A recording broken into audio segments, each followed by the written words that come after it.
یہ دیوبند والے کون ہیں؟ آپ کو سمجھ آنی چاہیے کہ جب ہمارا پاکستان بنا ہے، جب پاکستان بنا، ادھر مشرقی پاکستان بنگلہ دیش، ادھر مغربی پاکستان، یہ جو پاکستان ہے، اس پاکستان بنگلہ دیش میں قائد اعظم بانی پاکستان محمد علی جناح رحمت اللہ علیہ نے جن سے پرچم لہرایا وہ مولانا ظفر احمد عثمانی دارالعلوم دیوبند کے استاذ الحدیث ہیں۔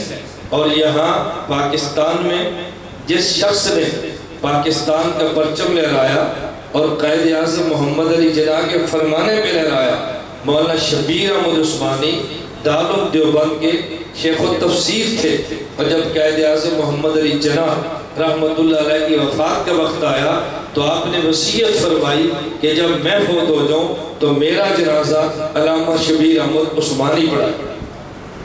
یہ وہ لوگ ہیں جو محمد علی جناح کی پسندیدہ ٹیم ہے، پسندیدہ ان کی ٹیم ہے، یہ وہ لوگ ہیں۔